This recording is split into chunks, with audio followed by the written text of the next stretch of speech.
Welcome to the Mental Fitness Hub podcast. I'm Coach Chris. I'm Grant Flanders. What's up, y'all? We here back again with episode 3. It's been a journey, but we're on our third episode. So make sure that you like and subscribe. Give us the support we need to continue to keep this going and flowing. Yep, for real. It'll help us. It'll help us out. The more people like and subscribe. But the main purpose is, we want to tell as many people as possible about mental health, what it means to us, what we think, how people in the world that we follow and in sports mostly deal with mental health. And I'm finally done slacking and I got a few props like my buddy here. But also we should say we wanted to do this in person. We plan on getting back to that.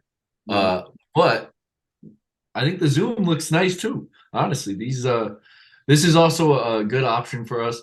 And eventually, I think when we get guests on, this will probably be the go-to option. So Yeah, all of that good stuff is coming. And let's just be real, G. We look good whether we on Zoom or whether we're in that's person. right. It don't matter. We're gonna do it. That's just a little bit of our confidence. So Hmm. yeah, as Grant said, our content is going to be based on mental health and mental performance, tying those two together. And G, do we want to give the people a definition of these two things?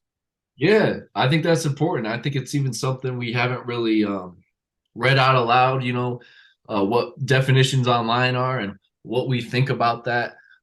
So I pulled up the CDC definition for mental health, and this doesn't mean it's the only definition. And we're going to really talk about how we define it and what we think about it right after I read this. But mental health includes our emotional, psychological, and social well being. It affects how we think, feel, and act. It also determines how we handle stress, relate to others, and make healthy choices. Mental health is important at every stage of life, from childhood and adolescence through adulthood. And, I couldn't agree more. As much as I said that, this definition is not the only definition, that right there spells out what I love is mental health doesn't end at any certain point. You have to handle and nurture that mental health throughout your whole life, and um, you don't even know you're aware of that mental health until you really get enlightened. Yeah. And I don't even know if I'm there yet truly to my fullest extent as far as enlightenment when it comes to mental health. And here. But we obviously both have a passion for it. You especially, you went to school for psychology, and Yep, uh, still in school now for it. it's exactly still in school, still going to get your master's and get your PhD. And that's the amazing thing is we should feel lucky that we are talking about this at our ripe ages of 26, 27 years old. So I'm uh I'm happy that we're still doing this, our third episode. And yeah, what do you think about the CDC's definition of mental health?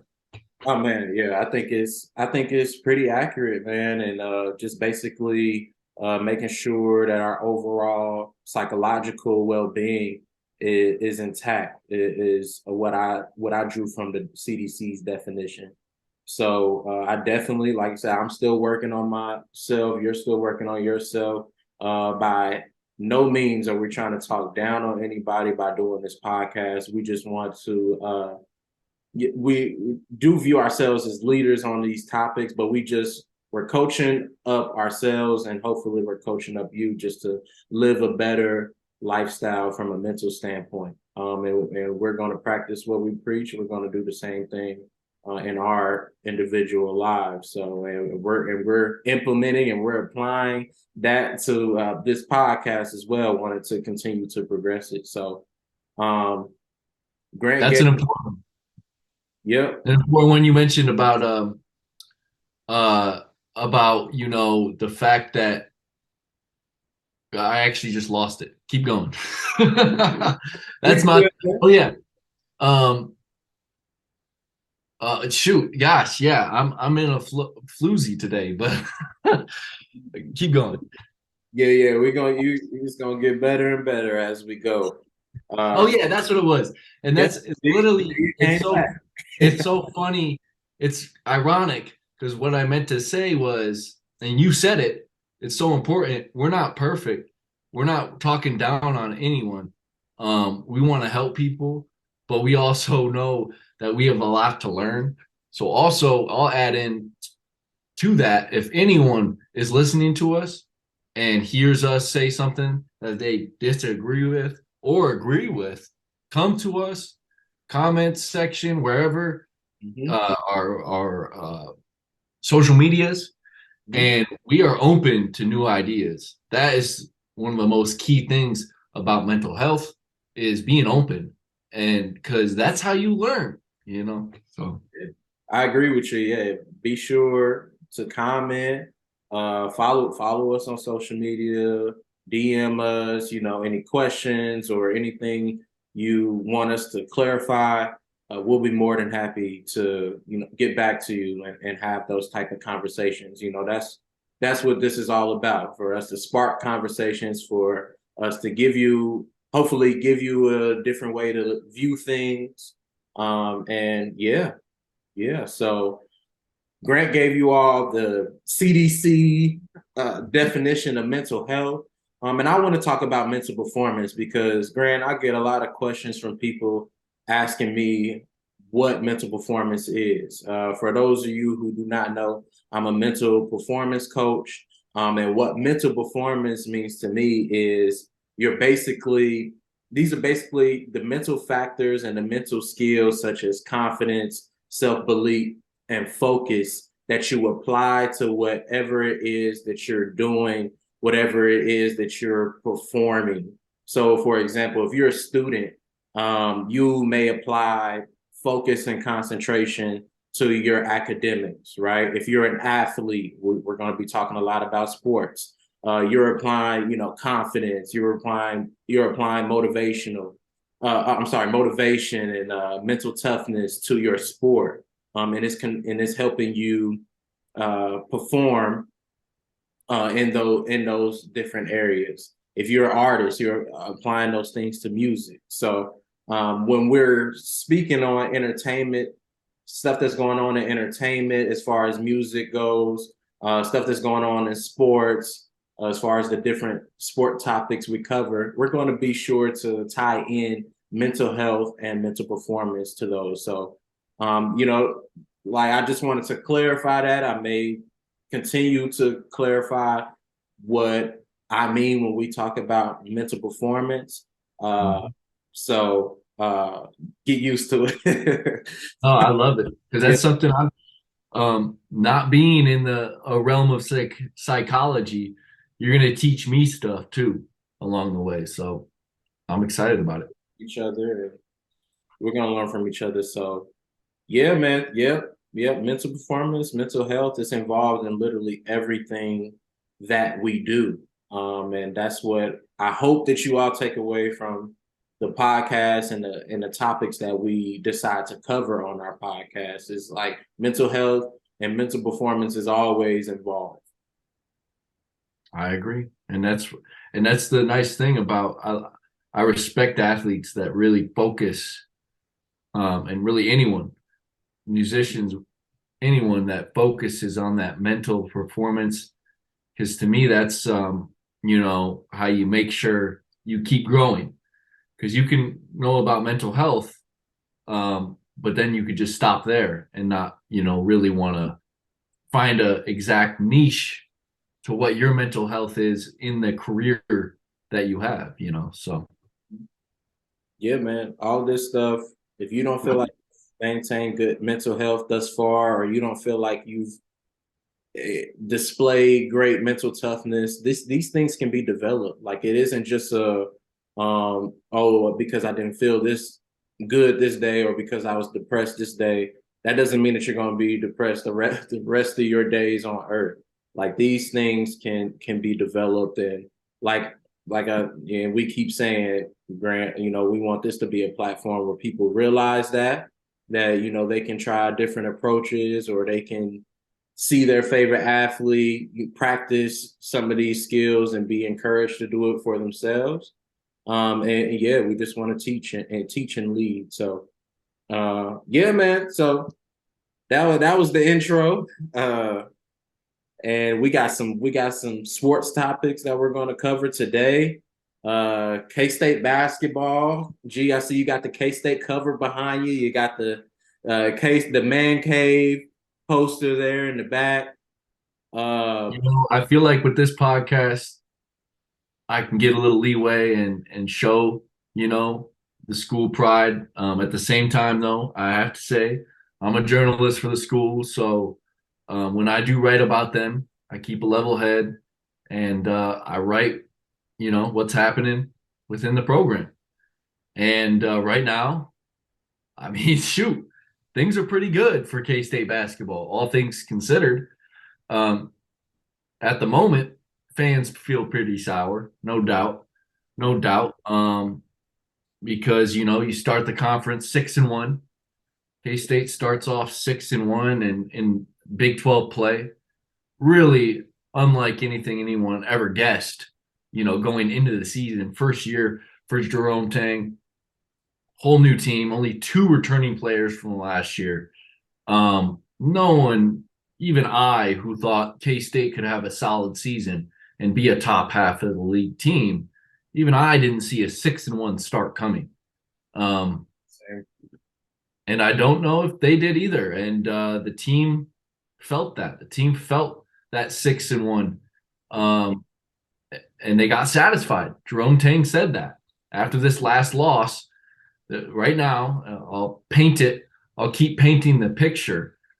After that 6-1 start to conference play, they've gone 1-5. Or no, I'm sorry. They've yeah, they've gone 1-4 in the last 5 games. They have lost 4 out of their last 5 games to conference foes. Started with Kansas in Allen Fieldhouse, then Texas in a tough game at home that they lost by 3. Few things change in that game. K State probably gets a win there. Then they beat TCU, a good TCU team, but that team was without their best player. But K State made sure to play them tough and handled them. But now we're on the toughest, or really the toughest stretch to swallow from a fan's perspective, because K State just lost to the two worst teams in the Big 12, Texas Tech in Lubbock, and then they lost to Oklahoma in Norman, back-to-back games. So yeah, right now fans aren't very happy, understandably so. But at the same time, I know talking to you, I know you probably there are fans out there that want to bring up perspective, look at the full picture, see what's going on this season. Just because 1-5 is happening, or I'm sorry, losing 4 of your last 5 games does not mean it's the end of the world. right. It just means some changes needed to be made, and we'll get into that. But what do you think about Jerome Tang and um, first of all, I ask, what do you think about what's your perspective? You're a K State fan. You graduated from K State. What is your thoughts on how this season is going so far and where they're at right now? Well, I still think obviously you talked about that 6-1. It was that in the Big 12 No. you spoke on. I did not predict that. Like K State is my alma mater. I'm gonna love K State forever. But yeah, I really didn't have very high expectations at the beginning of the season. So I was definitely impressed with that. And like you spoke to it earlier, maybe the players, felt really good with how they were performing and them winning those games. And then maybe it got to him a little bit. Jerome Tang certainly feels like it did. And just like a leader, just like the head coach should do, he's trying to get them to restart. I'm sorry, reset. He's trying to get them to reset mentally and refocus back on their ultimate goal. I feel like we're still good. This little we went 1-4 over the last 5 games. You mentioned.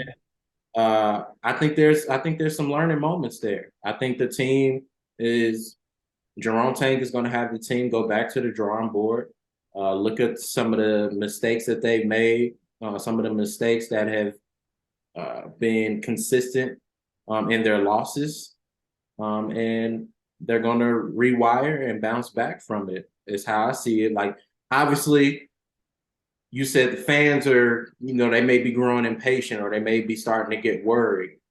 The team can't worry about the negative perspectives or can't go into a mindset of doubt. It is natural. They probably like, okay, maybe we don't have it.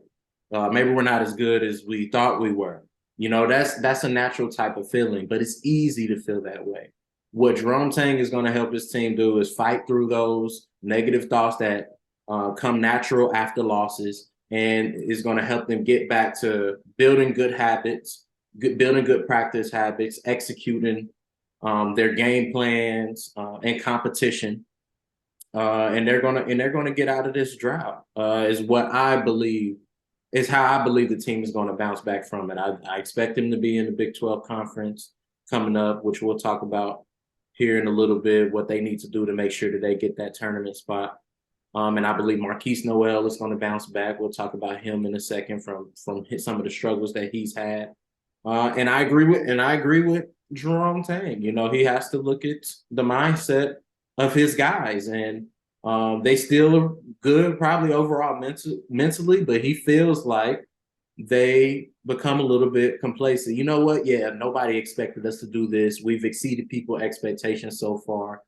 We're good, but no, he's reminding them that they have bigger goals and they need to get back to playing winning basketball.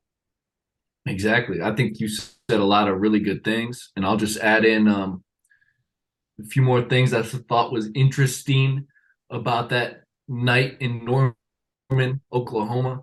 After that loss, he had the team sit and kind of really sit longer than they have ever before after a road game. Just sit in the locker room and feel the loss. And I think that Jerome Tang is so calculated in how he handles his team. And I love that. I don't know. It's just not something you see all the time. He's playing with different things to see what kind of reaction he can get out of his team. How will they react? How are they going to respond to this adversity? Um, and I really respect Jerome Tang as a person and a coach, how he's leading these men. He has some things to learn too. First year head coach, a lot of things to learn as a guy going through that. I can only imagine, but he's still being successful and he keeps that successful mindset. Um, and he straight up told his team, you got two more. You got to get two more wins or we're not going to the NCAA tournament. Honestly, I don't even know if that's true. They probably still get in if they lose the rest of their games. It's possible. It's not for sure, but it's possible because we've seen a Big 12 team get into the tournament with 7 conference wins, and that's where they're sitting at right now. But I see where he's coming from. 9 for sure gets them in. 9 conference wins for sure gets them in. So he's saying, hey, we got to get 2 more, even though we have to get 2 more. However it happens, we have to get 2 more. And at the same time, he's still also instilling, but let's go win them all. Like, we know we're good enough. Let's get back to the hunger we had before Mm. and figure this thing out. And then when it comes to Marquise Noel, another guy I really respect, and he's been on a skid. And Jerome Tang has said in the past, and it turns out to be very true. Marquise Noel is this team's arrow. Wherever this team goes is where Marquise Noel takes them. Um, and I love that line. And sure enough, that's how it's going right now. When he was playing some of the best basketball in the country, not just the Big 12, the country, that's when they were going 6-1 to start Big 12 play. He's been on a skid. He's so important to this team. When he is not shooting the ball well and turning it over, as a guy that's played point guard, um, you know, when that happens, it's hard to win basketball games, especially when it's Marquise Noel, your leader. So he is the guy that really needs to figure it out and find that consistency again. But it's tough. A guy his size, uh, Big 12, as tough it is as it is, teams are figuring him out. But he is so crafty. I wouldn't be shocked if he finds a way to dismantle all those other teams' plans of trying to slow him down. That's gonna be his challenge, G, like you said. And watching him so far this year, I know he's the type of person that he's faced with the challenge. He's faced with the challenge. He's going to figure out how to overcome it. He's not going to back down from it. So I think he's going back to the drawing board. I'm sure him and Jerome Tang have been in very, very close communication with each other, trying to figure out different strategies on a way to get him back to playing at the level we seen him play with at the beginning of the season. And yeah, I believe in him because I respect his mindset. It's not easy playing Division I Big 12 basketball at his size, one, just and being a starter. Because what do you give him? 5'7", 5'8", maybe? Oh, he's five. Oh, he's 5'7", maybe even 5'6", He's possibly even 5'6". But he's listed as 5'8", so we'll give him 5'8". You okay. know, We'll give him 5'8". Like this guy is a dog. Let's not even, you know what I mean? Like he's done a lot to get to where he is, and this is his next challenge. And like I said, I believe he's, figuring as we speak, probably in the gym somewhere, getting up shots, communicating with his coaches.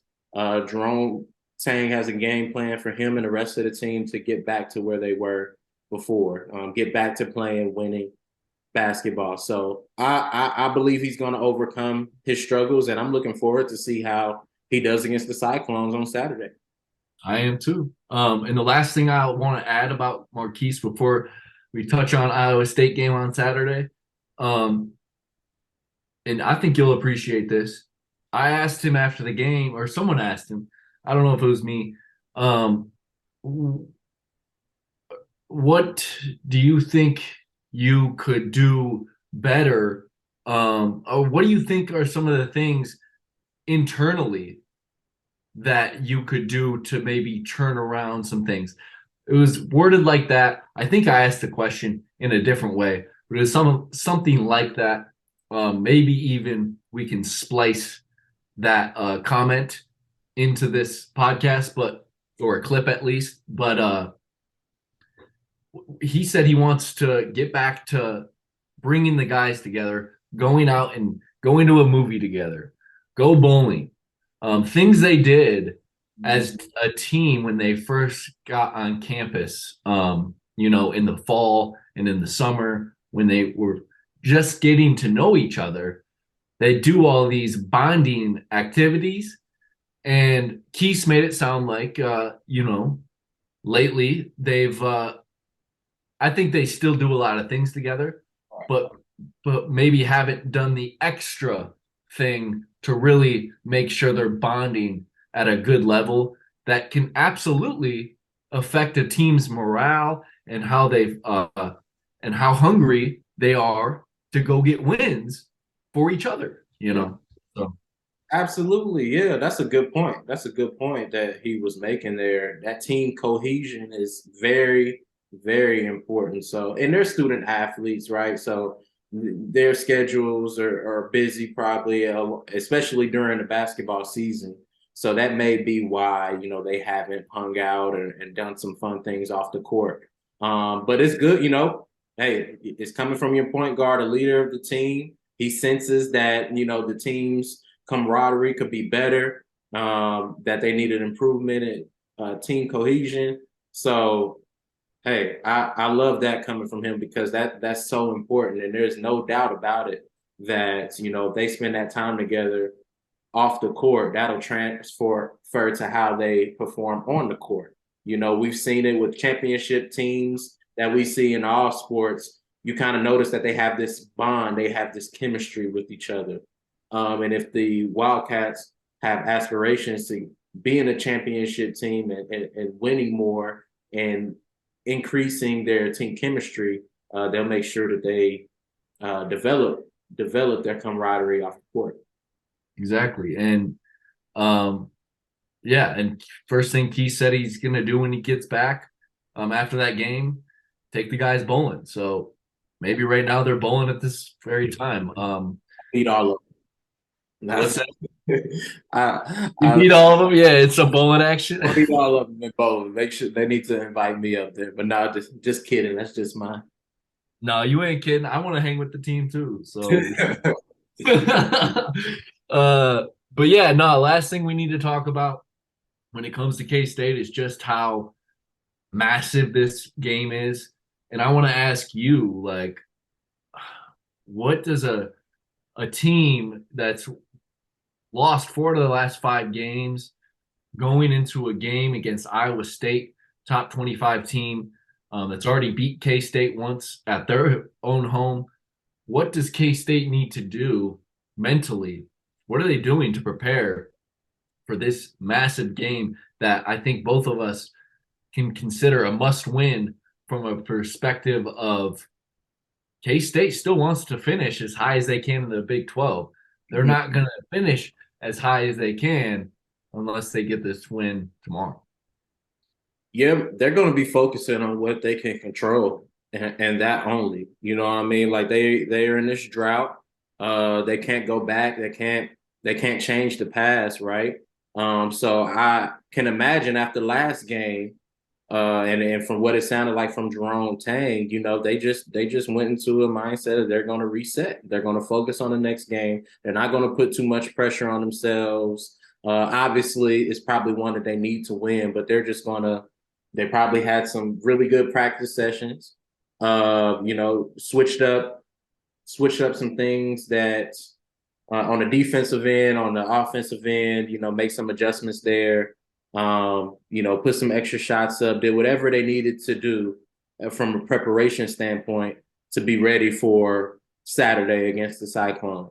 So they're just focusing on what's in front of them, and they're focusing on executing their game plan, executing how they prepared for this game. So, one game at a time. They can't look too far ahead.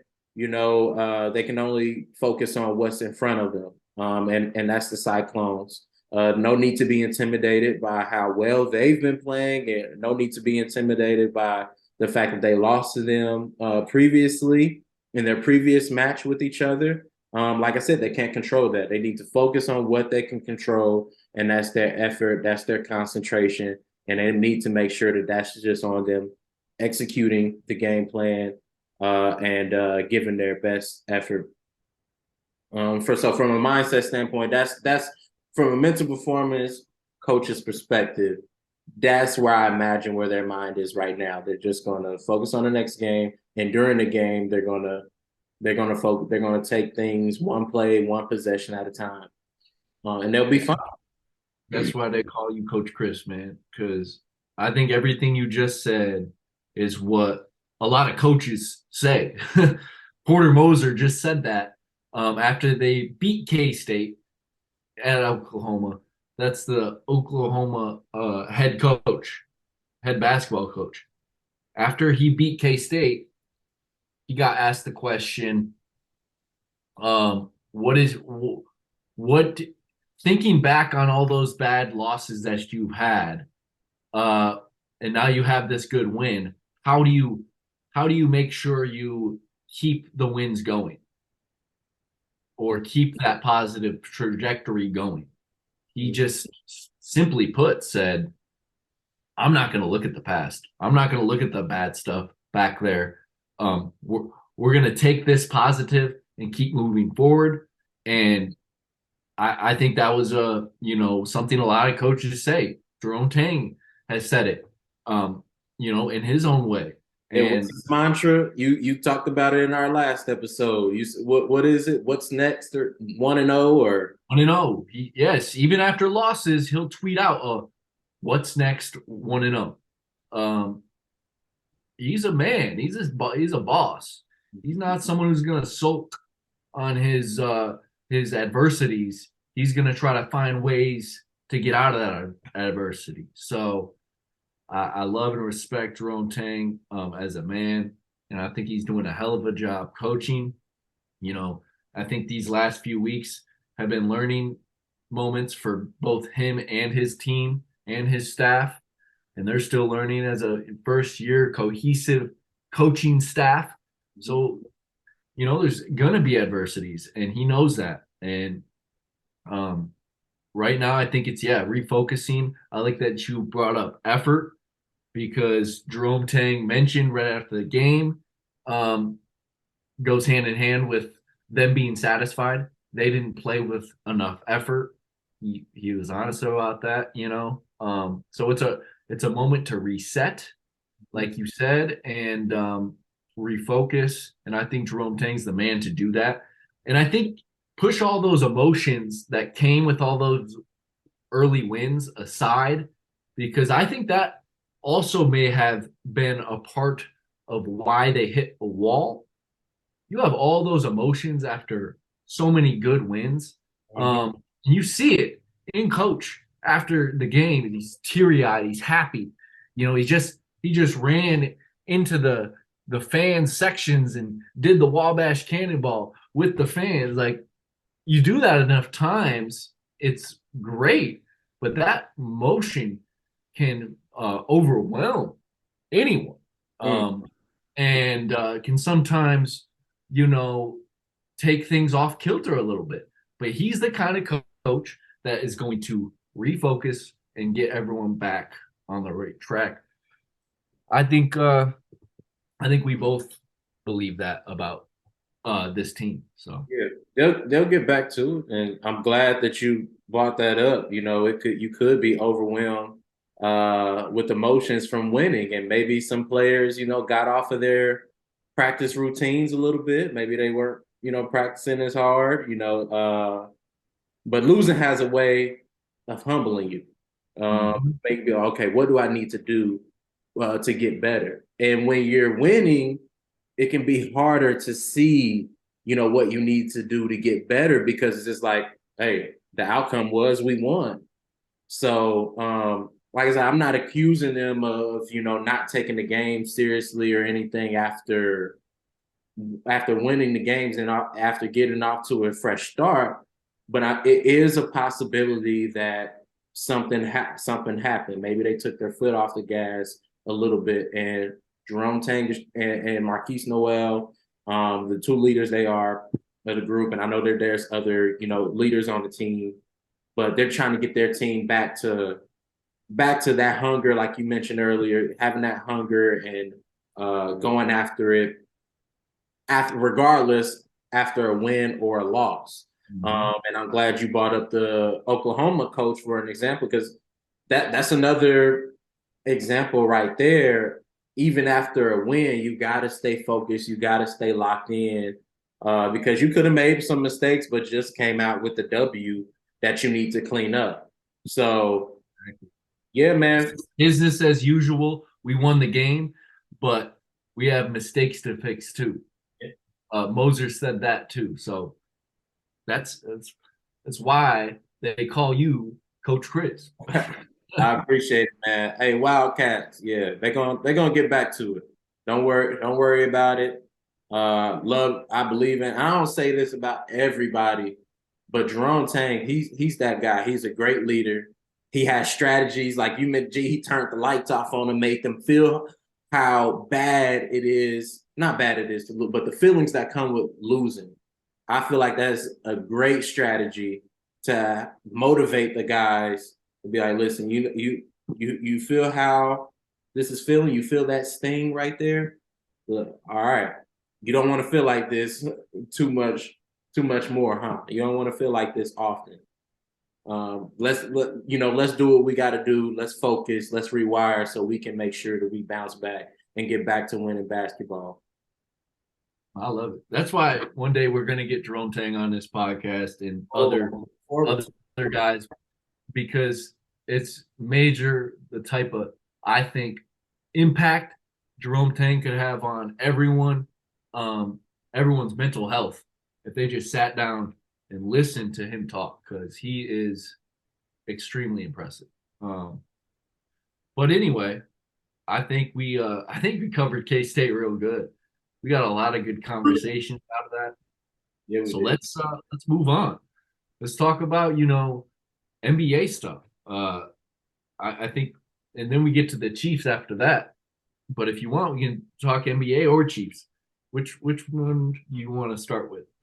Uh, let's go with Chiefs, man. Let's go with Chiefs. It's hard not to talk Super about. Bowl champs, baby. Come Yes, on. sir. Yes, sir. Yeah, Yeah, man. It's a great feeling to be in Kansas City, to be a Chiefs fan right now. You got the miniature Mahomes right there. Where were you? Before we dive into the game, where'd you end up watching the game, man? just at my place, recently moved in a new spot. So I just relaxed, and made sure to zone in on it. We thought about going to your place, Yeah, but obviously that party didn't happen because if it would have, I would have been there. But I didn't want to disrupt any family time with you guys. So you are family. yeah, So yeah, I already know. I already know, but I had to also focus in on that game. And I'd embarrass myself in front of your wife and your fam. I would have embarrassed hey, myself. we were all going crazy. Uh, we were all yelling at the TV at some point because it was a close dogfight of a game. And man, yeah, I had some, like G said, the way I watched it. Me and my wife recently moved into our new home. So it was our first time, having some family over. It was more her side of family, which is my family. Uh, and yeah, we ended up firing up the grill. It was a nice day in Kansas City, about maybe mid 50s, which is good for February. And then we watched the game, so it was amazing. And yeah, man, let's get to it. Let's get to it, man. This is the second time the Chiefs were down 10 at the half and then stormed back to get a Super Bowl victory. What kind of emotions were you going through in the game, G? I know you. I've watched games with you. I can only imagine, but why don't you go ahead and tell the people how you were feeling on that back and forth of a dogfight the Chiefs and the Eagles were having on Super Bowl You Sunday? know, I got worried, man. Um, because what was the biggest deficit? I need to go look that up. But was it 10? You said 10? Was that Yeah. the biggest deficit was 10 at half? Yeah. And Mhm. that's what I'm saying. Like that right there at halftime, I'm feeling shitty. No doubt about it. I'm sitting, oh, oh man, we're gonna lose this game. Pat's the Chiefs and Patrick Mahomes is gonna go 1-2 instead of 2-1 in Super Bowls. I'm like, man, this isn't going the way Worse. it's just yeah, I'm thinking the worst. Like as a Chiefs fan, this is I say I'm a K State fan too, and a Michigan State fan as well. Um, but those fandoms sometimes don't even compare to how I felt about the Chiefs. It's always been my favorite, organization sports wise of my whole life. So uh, it has a special place in my heart. So when usually I'm positive and optimistic about the Chiefs, but I was nervous for this one, unlike unlike any other. And once the Chiefs started going down 10 points at half, I'm Woo, thinking in my mind, yeah, this Eagles defense is pretty good. Patrick is broken. woo. Like what? Our kicker sucks. I'm thinking because he just missed the first half kick. Like there's just so many negative thoughts going through my mind as I sip on some wine and try to drown myself of the sorrows before the game is even ended. But yeah, it was. I got worried some too throughout that game. Jalen Hurts was playing, just phenomenal. Uh, like you said, the Eagles defense were on top of everything. So yeah, it was a roller coaster of emotions to say the least. But if we could feel it as fans, the players felt it. But the difference between us and them, they didn't. They found a way to overcome those emotions, and they didn't really give in to the negative thoughts that came along with being down 10 at the half, or making some mistakes, or getting some tough calls against them. So let's talk about that. Let's get into their mind a little bit. I know you mentioned Mahomes, and that ankle, possibly re-injuring that ankle severely is what it looked like there before halftime. He went down. I believe there's a clip out there. I sent it to you earlier of him mic'd up when that moment happened. He made a scramble. He got tackled by an Eagles player by the ankles, by his injured ankle. Even though he had 2 weeks to rest, it's still pretty, rightfully so, probably fragile. Uh, and yeah, he was in pain there. And we went into halftime down 10, but he got it together with some help of some amazing defensive plays uh, and a Kadarius Tony return for what was that, like 80 something yards. Well, that was We massive. were, he was able to bounce back, shake off the injury a little bit, show great endurance because I'm pretty sure he was still experiencing some pain in his ankle, and help lead his team to victory. So talk about the mindset of Patrick Mahomes, who's banged up going into half, and coming out of halftime. The perseverance this man has shown through his injuries late in this season, and especially in the Super Bowl, was just unreal. Um, Unreal. Because when did he get that ankle initially injured? It was about a minute till halftime. But no, I mean initially injured. Like what game? It was like didn't he injure it initially? Like against the It's the Bengals. was it the Jaguars or the Bengals that he injured it? I can't remember. Yeah, didn't he injure Jaguars. it? Yeah, he injured it near the end of the Jaguar game, Mhm. or maybe it was at the beginning. Because yeah, it was before halftime, Yeah. and I remember he still went out and still played fine in second half, got the win. But everyone's thinking, "Oh man, we're gonna lose to the Bengals because his ankle's hurt." He said, "Fuck no, what you talking about? I'm Patrick Mahomes, the best in the league right now. I'm going to win that game. I'm not going to lose to the Bengals again." And he put the team on his back when he ran and scrambled for yards on no leg, getting hit out of bounds, putting his life on the line for that win. And Hmm. then what did he do? He doubled down. He said, Super Bowl. It's Super Bowl time. I'm Hmm. going to take this to the next level. And that type of, we talked about it, man.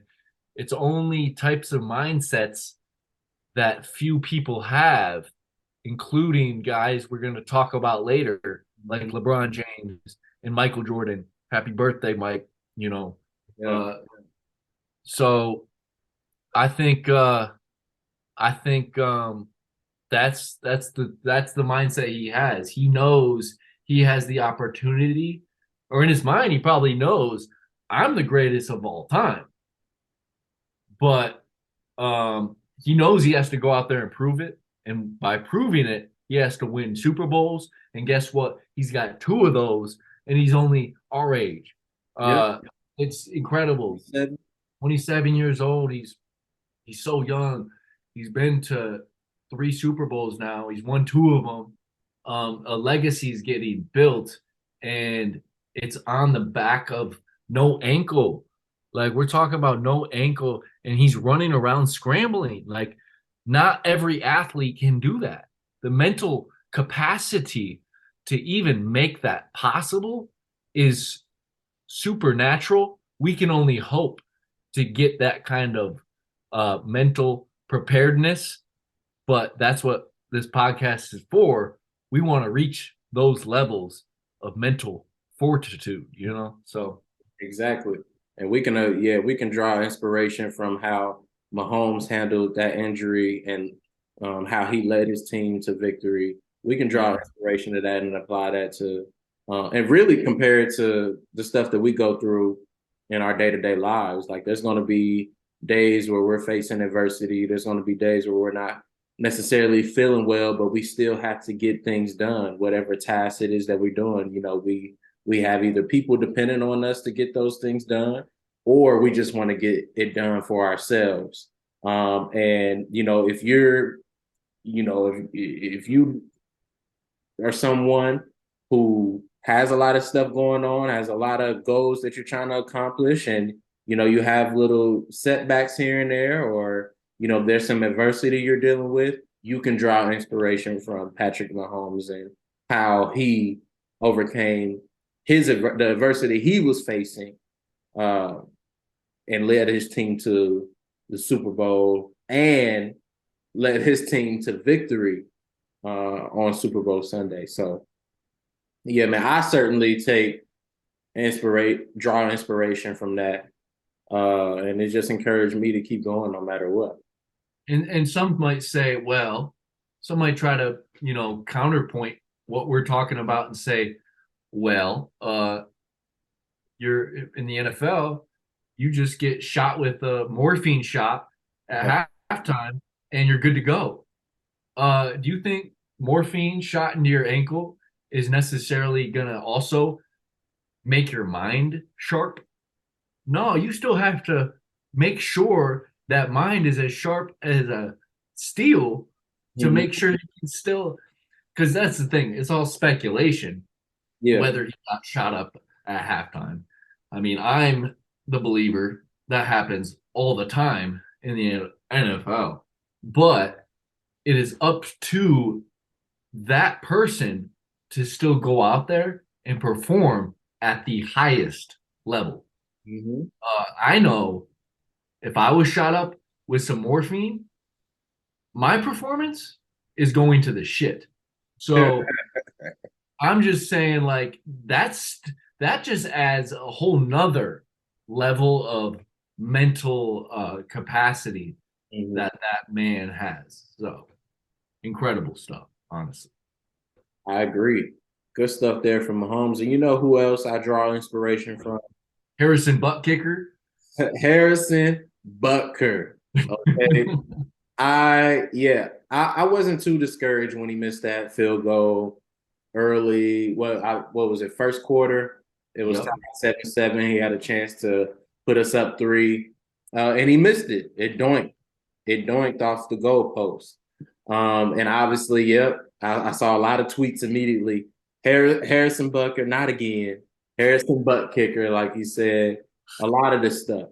And I really do believe, yeah, anytime he misses a field goal, especially after his ankle injury that he suffered earlier on in the year, some of those demons pop up, man. Like, I can't, I can't get one, or you know what, this just isn't my day, you know. I'm pretty sure some of those thoughts may have creeped into his mind, but he fought back. He combated those thoughts with optimism, with faith, with positivity, with trust, in his preparation and his training. And from what I see and what I hear in his interviews, he practices very, very, very hard for pivotal moments. And that one just didn't go.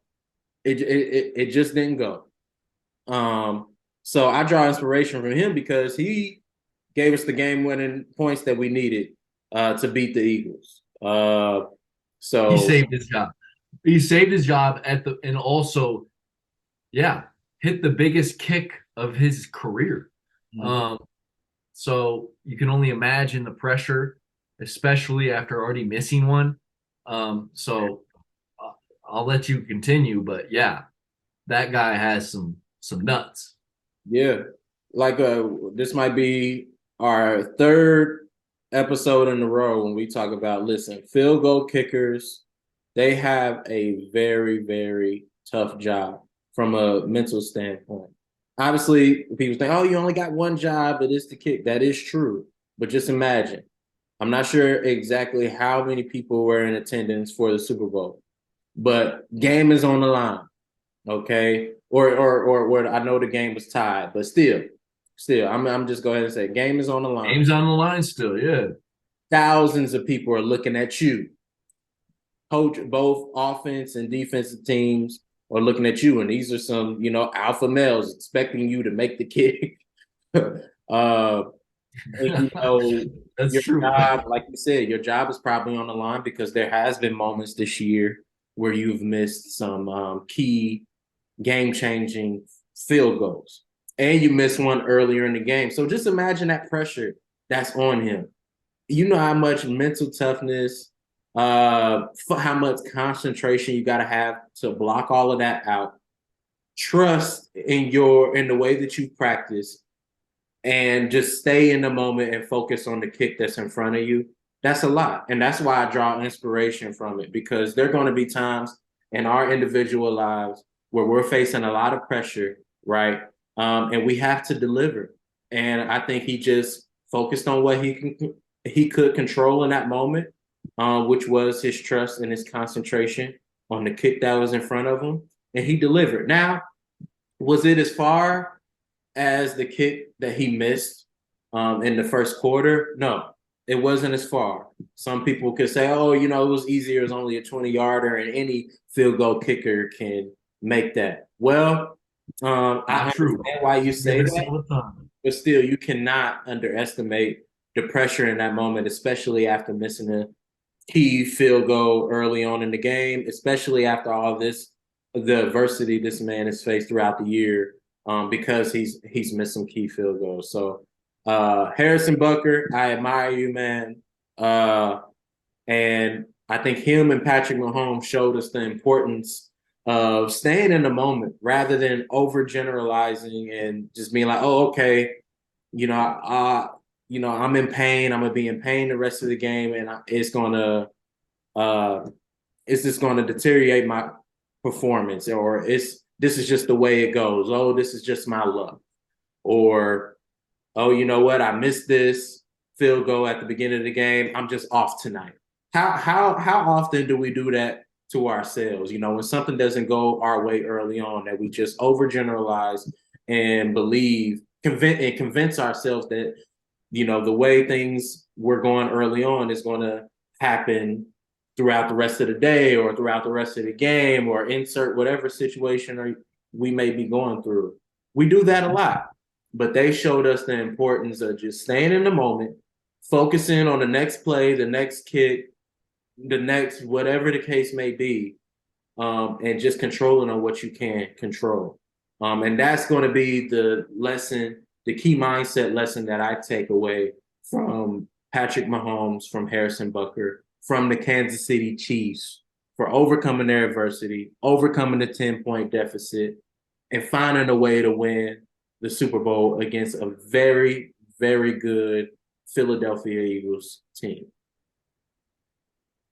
Man, very well said. And I also respect Harrison Bucker and obviously Mahomes and It is funny though. I was getting my hair cut today, and we were talking about the game, and someone at the haircut place was saying, "Man, I still wouldn't mind seeing Harrison Butker, not be on the team."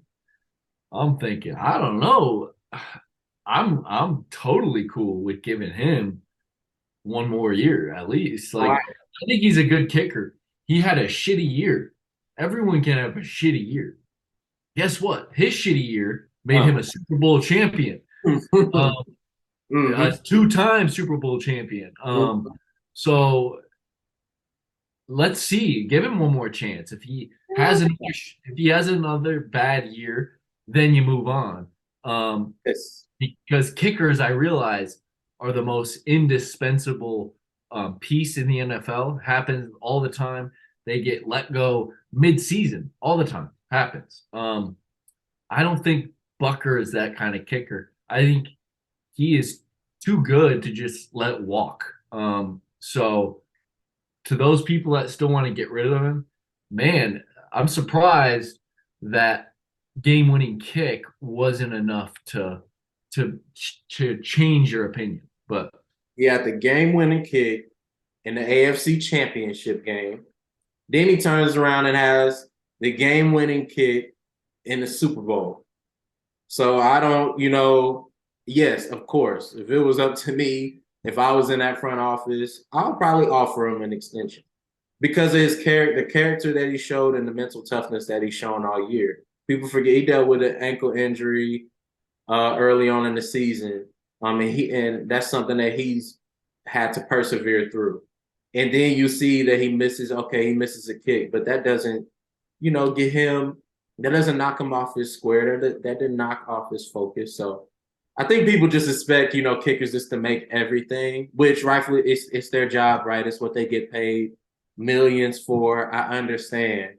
But guy, have some empathy, put yourself in their shoes. Uh, and you know how difficult it is for them mentally just to deliver each and every time. So shout out to all the field goal kickers out there. Shout out to Harrison Butker. Hey man, I'd love to have you on this podcast. Hopefully. hey, But yeah, him and Pat, if we run into them in Kansas City, we'll be your best friends, y'all. So for sure. For sure. let's kick Shout out to it. Harrison, shout out to Patrick Mahomes, and congratulations to the Kansas City Chiefs. Oh man, it's just amazing. And I think we're not done yet. And I know I that think they we're don't running. think they're done yet either. I think we're running it back. It's like we've said before. Chiefs motto this year is never a rebuilding stage with the Chiefs, especially when you have this guy under center, and he's the one throwing the balls because he. We're talking about such an elite talent that yes, the Chiefs were not the perfect team in every area, but yet Patrick Mahomes got it done. The year after his beloved Tyreek Hill ran to Miami. So, um, Shout out Tyree.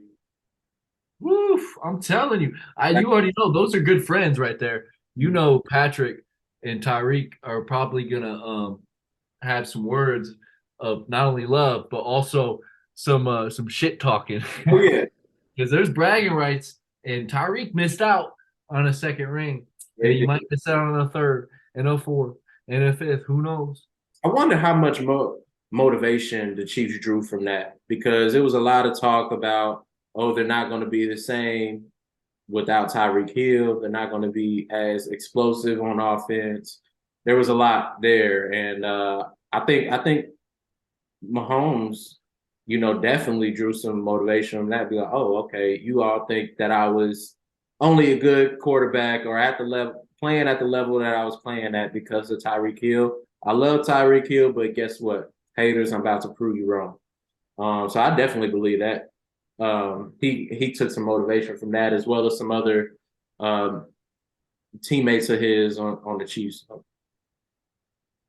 Man, that was good conversations about the Kansas City Chiefs, your Oh, 2023 Super Bowl champions. What's up? Hold on. One thing we got to do. I texted you this. We talked about how the Chiefs said some players on the Chiefs. They said that they were going to run it back at the parade. Uh, Grant, you want to tell them we went to the parade in 2020, Yeah. and part of the reason why we didn't go to this parade is because of our traumatic experience. So we went together. We went together. You had some girlfriends at the time. Were you married at I that wasn't time? married then. Yeah, my Yeah, wife you were was married my at the time. girlfriend. Yo, you were with your girl at the time, your now wife at the time.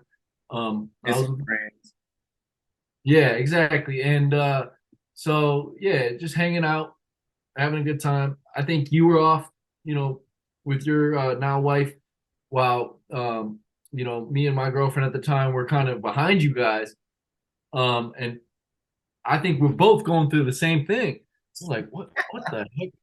And we meet back up together, and at the same time, you and I are like, we look at each other and say, I lost my phone. Like we both say it to each other, and it's like, holy shit. And it's just funny. I mean, maybe one day you'll hear all our stories, probably not all of them, but so many things that happened to us happened at the same time. And that was one of them. That was one of them, with the phones, and both got our stuff jacked. So at least we got to get through that together. We didn't have to experience our phones getting stolen by ourselves. But hey, watch out at those parades, because Yeah. I do believe there's people that go around knowing, who I can grab 100 phones from 100 different people and make some money. So Yeah. I'm not giving any ideas out. Don't do that.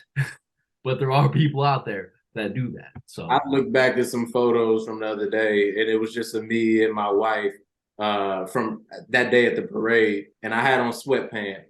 So I think that the pickpocketer was targeting people with sweatpants on.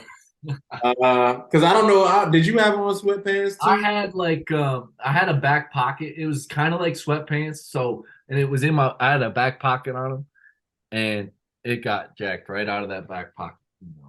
Yeah, man. So I guess yeah, big watch out if you go to championship parades, whatever state and city you live in, just be careful and wear some jeans, wear some nice tight jeans so you can be able to feel if somebody is digging through your pockets. But yeah, with us doing this podcast together, like G said, that's one of the few experiences we've shared with each other as being good friends and have being good friends throughout college and now in the adult world. And I just think, yeah, looking back on it, it's funny, but man, we were hurting that day.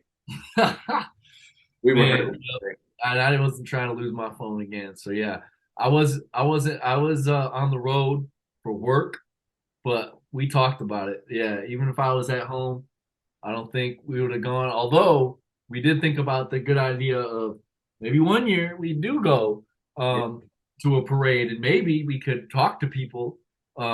Yeah, go around, talk to people, and see how they're feeling, yeah, and see what a win like that can do for a fan's mental health. So absolutely.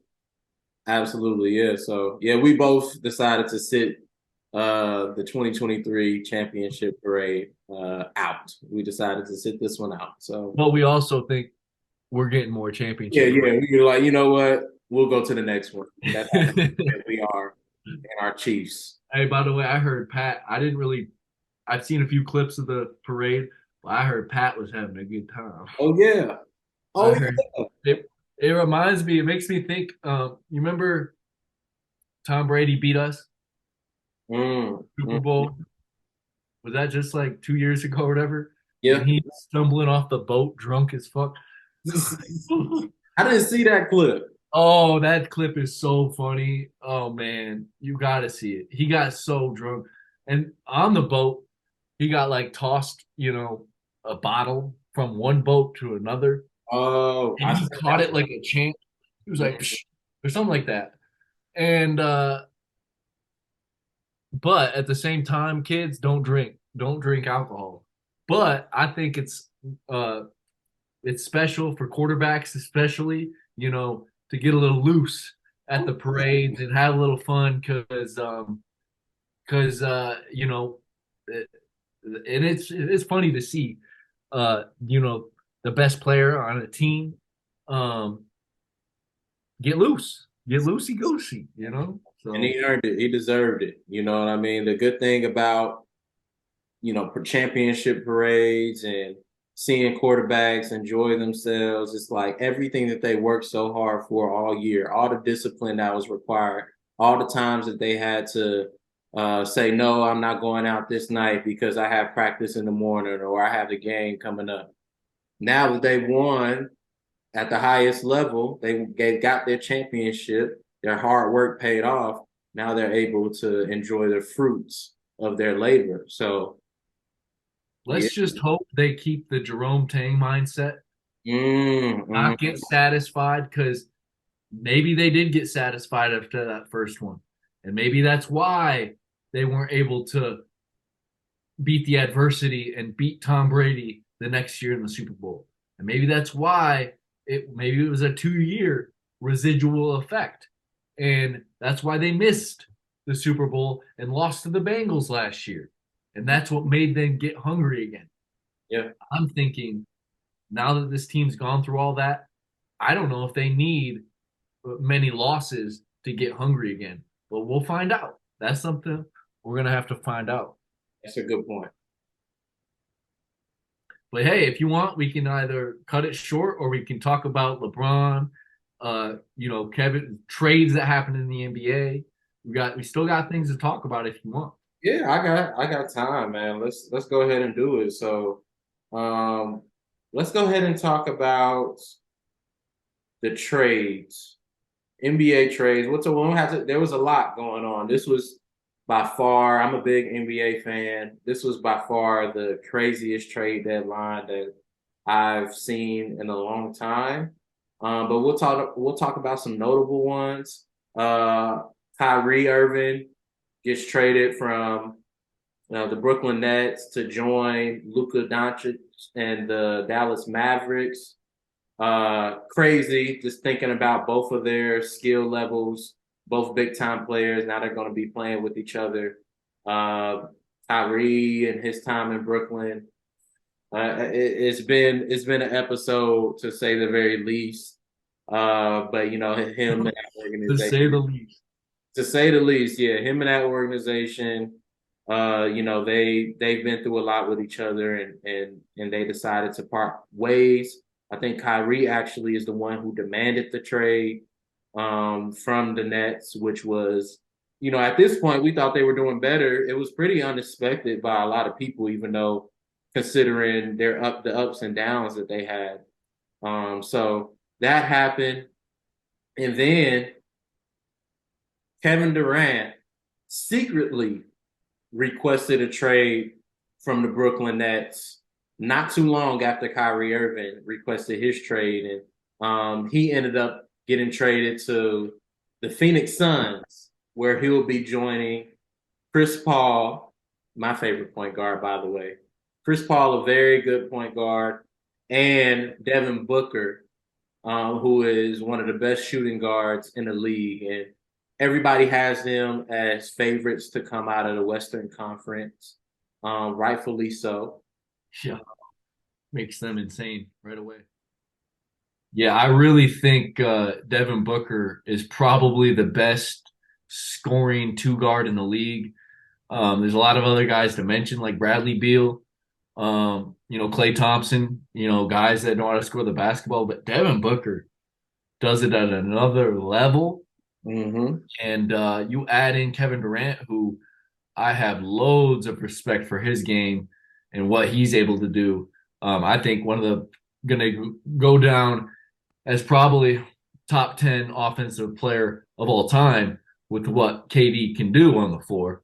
And then you have Chris Paul being able to dish and feed to them. But I mean, that's still beside the point of mental health and stuff. But I just need to say, yeah, that for sure should be the favorite coming out of the West at this point, because once KD gets healthy and he's playing, they're going to be a scary team. I don't know if Chris Paul plays at the same level as he always has. I haven't been watching much this season, but I know he, especially in playoffs, he steps up every year. And that has to do with mental health. That's Yeah. a guy who always ratchets up the intensity when playoffs come around, and he defends better than a lot of other point guards when he is not tired like everyone.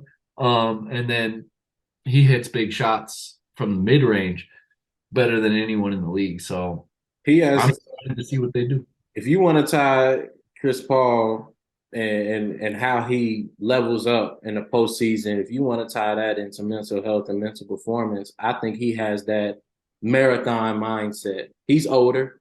He's an older guy, right? Not the most athletic guy. And he has his fair share of injuries. So I think throughout the regular season, he's pacing himself, right? Still training, still practicing, but pacing himself as far as like the energy he exerts as far as it relates to that. But then, playoff time, everything on the line, man. I think he levels it up a bit, and really exerts his energy a little bit more. And that's why we see the performances in the playoffs that he has, which seems like each year he just, still trying to break through and get that first title. And I really want to see him win a championship, win his first championship. So yeah, it'll be interesting to see how the Suns do. A lot of potential that team has, and I'll be keeping a close eye on them. But yeah, I mean, to add on to that stuff, oh shoot, I think we're having technical difficulties again on my end. I don't know about you on your end. Oh Yeah, I man, see a little bit on I your. think it's is it acting up or not? It's like lagging big time right now. Can you pause it, the recording, real quick? So speaking about Chris Paul, if you want to tie it into mindset and mental performance and mental health, I think he is someone who has a marathon mindset. For him, everything is about pace. He's an older player in the game. I think he's about maybe 37, maybe 36 years old. He's had his fair share of injuries. So throughout the regular season, he's not going to exert himself, and he's not going to assert himself as much as the young players will, and he's going to miss more games because he's older and because he does have injury issues. But in the playoffs, with everything on the line, he understands he's at the end of the race, going back to that marathon mindset point. So he ramps it up a little bit as far as energy levels, as far as maybe point wise or just being more aggressive. So yeah, when it comes to Chris Paul, I know he wants that championship that he so desperately deserves. He wants it bad, so I believe he strategized the way that he goes about the season, and strategizes his game plan when it comes to the postseason. So he's somebody who I admire a lot. That's my favorite point guard, and I would love to see him win that championship if the Lakers don't make it. So, so yeah, but I'll be keeping an eye on the Phoenix Suns for sure, man. That's going to be a fun team to watch, and I understand why so many people have them as the favorite to come out of West now with the addition of Kevin Durant. I'm gonna say a joke that's out of pocket, but maybe Dwayne Wade and Gabrielle Union can show Chris Paul how to win a championship. Oh man, why you say those two?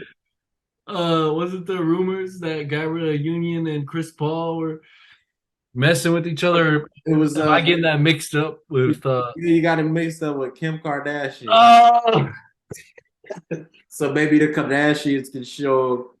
maybe no, I did get that mixed up. Listen, Love the joke. Of course it was Kim K.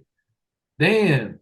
Hey man, if they can't show him how to win a ring. If the Kardashian curse is any of a bit true, they cannot show him how to win a ring. So Oh man, and now it's like many people have had luck with that. well Maybe that's a something about that's Tristan Thompson on the 2016 Cavs, but I don't know if he was dating a Chloe Chloe. then. So He might have been dating her, but yeah. um uh, anyway, yeah, know what?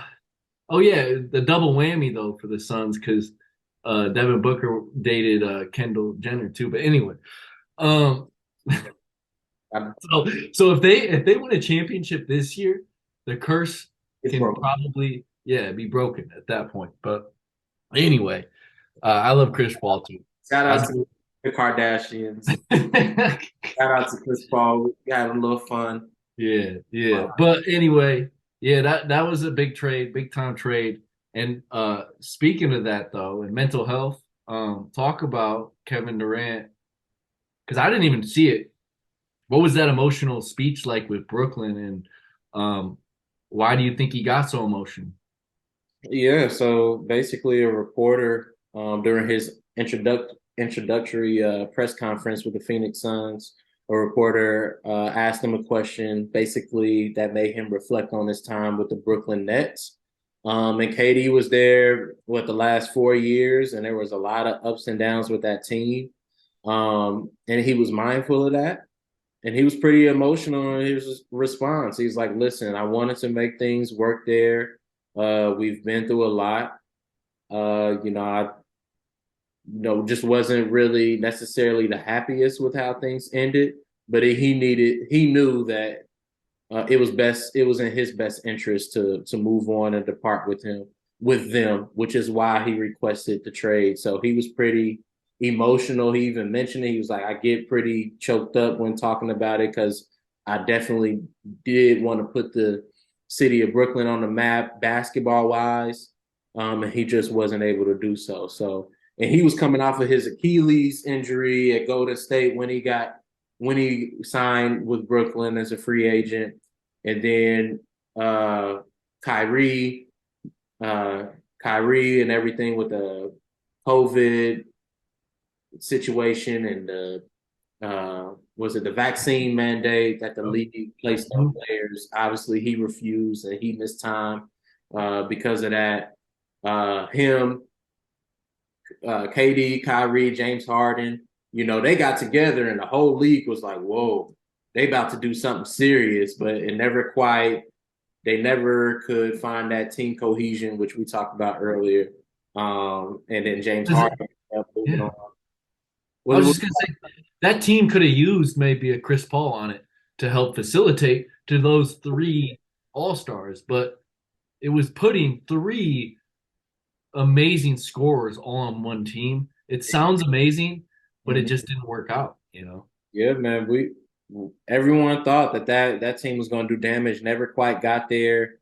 James Harden ended up requesting a trade, I believe, which the Brooklyn Nets swapped James Harden for Ben Simmons.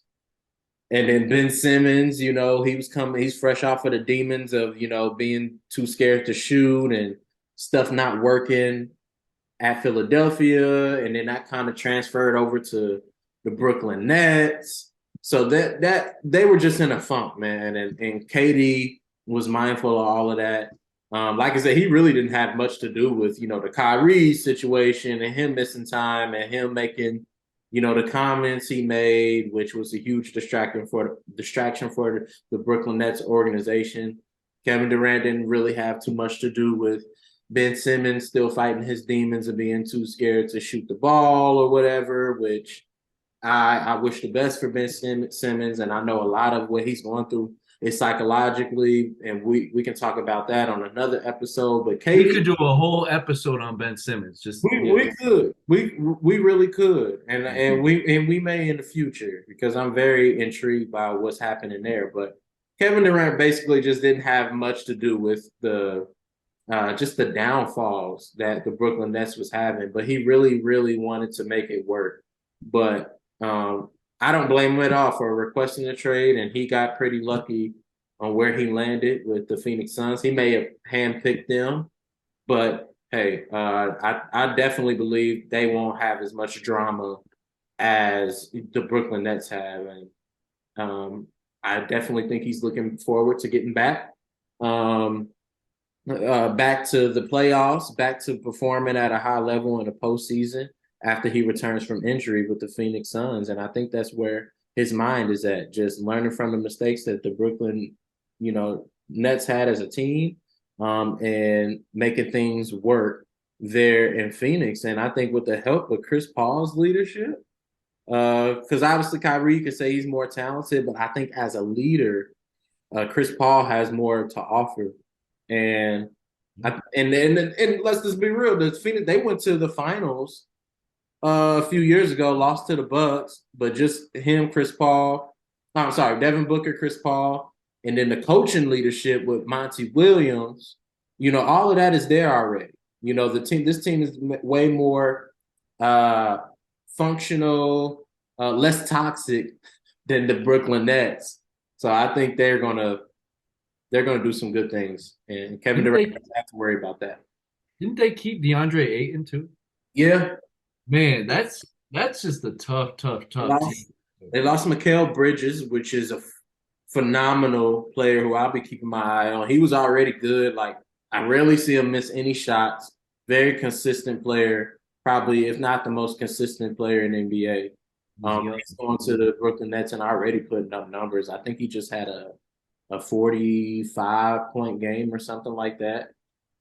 So And then but the one and you mentioned Kyrie Irving, more talented than Chris Paul at scoring the basketball, but Chris Paul will always have him beat, like you said, as a leader and as a facilitator, oh yeah, just on the floor, and that's what KD needs. Because even Steph is a better facilitator than what Kyrie Irving is, and we saw how well that worked out for the Golden State Warriors. I think it could work out pretty darn well. And you talk about they also have DeAndre Ayton in the paint to gobble up rebounds and stuff. yeah. Um, and play good defense. Yeah, you lose Mikal Bridges, who's good, and Jay Crowder, who's a good role player, but you add um just a uh organization changing type of Oh, piece. yeah. And he couldn't do it at Brooklyn, but like you said, it wasn't his fault.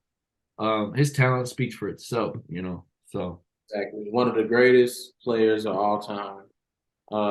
That's what the Phoenix Suns are adding to their team, which was already on the come up and doing great things. So, oh man, it'll be interesting to see.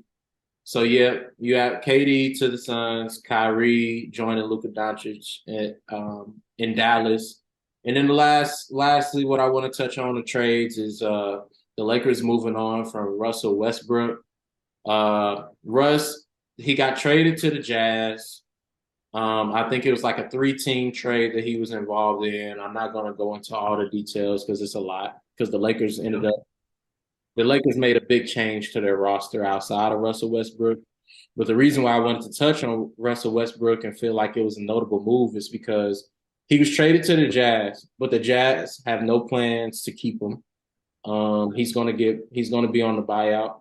He's on the buyout market, basically. And a lot of teams, from what it's reported, a lot of teams just don't see how they can fit him into their system. So he might not re-sign with a team this year. I believe there's a couple of teams out there that may take a chance on him, being the Los Angeles Clippers and the Miami Heat, which I think he'll fit pretty well with those teams. But man, just talking about like a player Russell Westbrook's caliber, who's done a lot, former MVP. two Uh, time, right? Was he 2-time MVP or just one? I don't know. I think it was just. I think it was just one. It was the year he had It's that one time, but that triple triple. doubles, is what he's known for. Probably the best triple double grabber that we have. He even had at some point playing with the Lakers this season. He was coming off the bench. He had a triple double off the bench. I mean, like but yeah, just outside of that, I think a lot of people are concerned with his attitude sometimes. He's not really known as being the most selfless person. You know, a lot of people see him as being very stubborn. His playing style, even though he gets triple doubles, isn't the most efficient player in the world, isn't the best shooter in the world. So I feel like that's why a lot of teams don't see that he can fit into their system. And sadly, unfortunately, seems like he's on the downside of his career after this. So I can only imagine. What do you think? What do you think he's going through? You know, from a mindset standpoint. It's, the mindset, the mental health right there. Westbrook, I think, he's a guy that I do respect as a player and as a person, really. I know I give him flack, especially for the way he plays, but that's more recency bias because when he's really good, which he was years ago, he was winning basketball games for teams. He's similar kind of to what we were talking about with Marquise Noel earlier. Mm. When he's on and he's playing, you're not going to lose a game with Russell Westbrook leading the way because when he's on, he's on. But the last few years, it's been rough because the the game is about shot taking and shot making. And when he is missing the amount of shots that he's missing and continuing to hoist them, um, it's gonna make people not want you on your team. Simple as that. Lakers gave him that hope, to be on the team for a few years. I'm sure LeBron loved the idea of adding the potential of what Westbrook can be, but he's just past his prime, and I'm sure he can find another gear. But I think, in my opinion, he has to soul search and decide that maybe changing up his game a little bit would be more conducive to helping teams win because he's not the same player anymore. He doesn't have the same burst. He doesn't have the same shot making ability. So maybe he needs to be more of a Chris Paul, pass first all the time kind of guy. And he racks up assists, but Russell, we know, has always been more of a scorer than a passer. Just the way it is.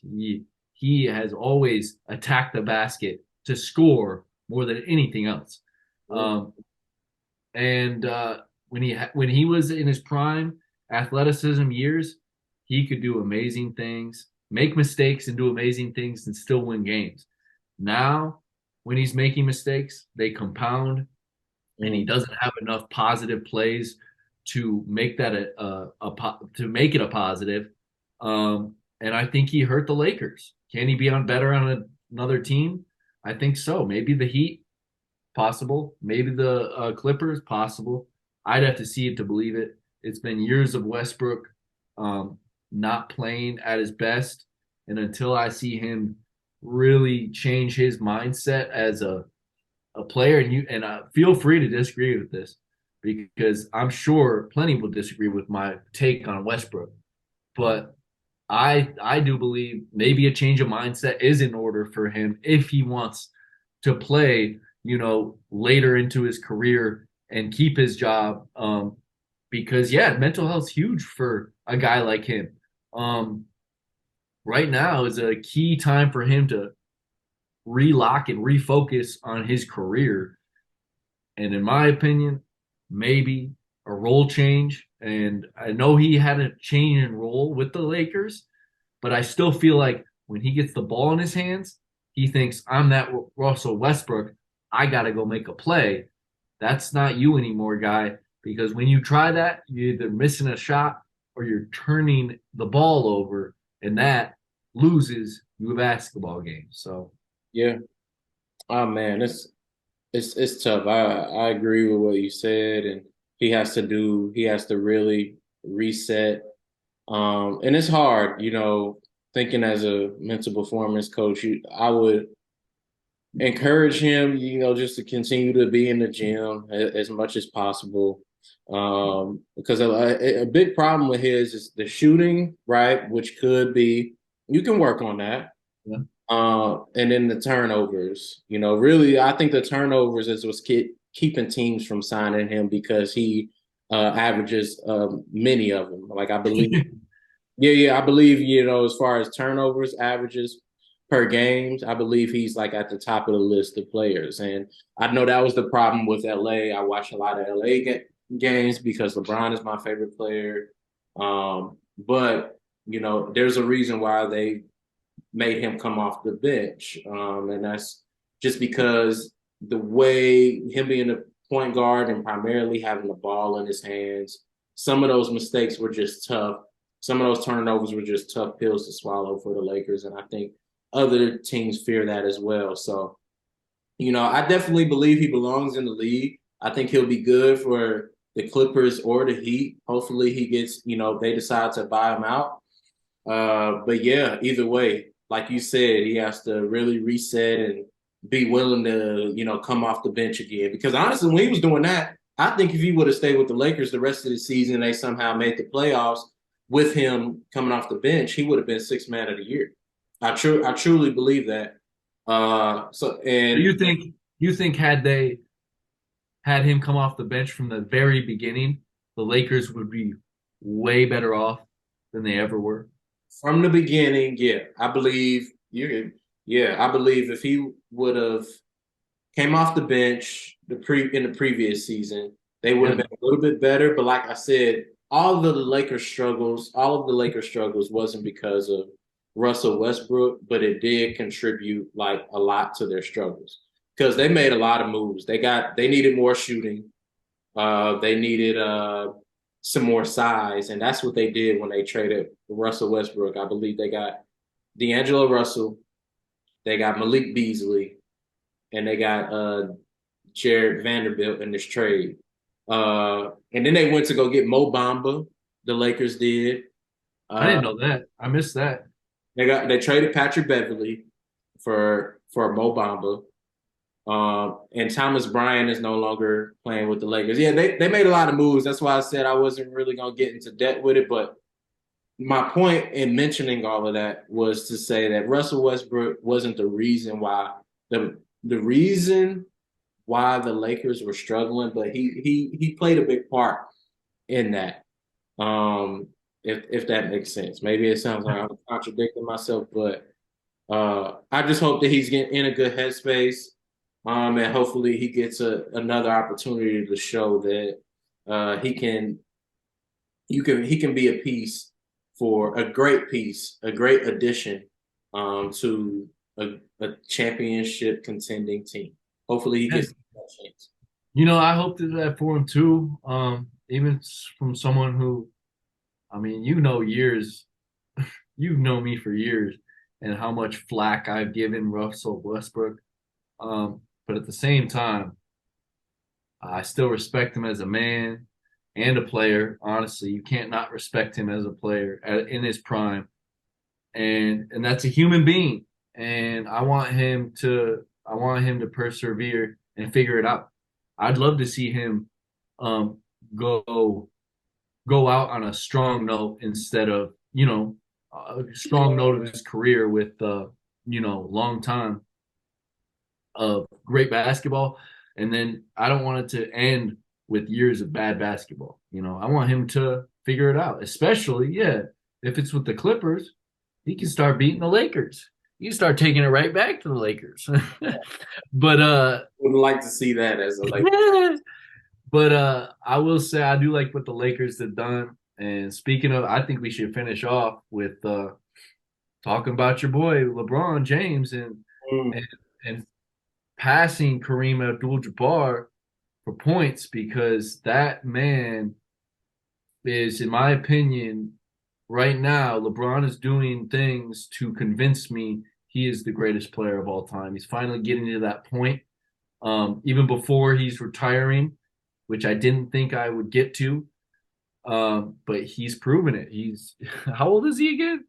38. 38. Feels like he's 45 at this point. He's been in the league for freaking ever.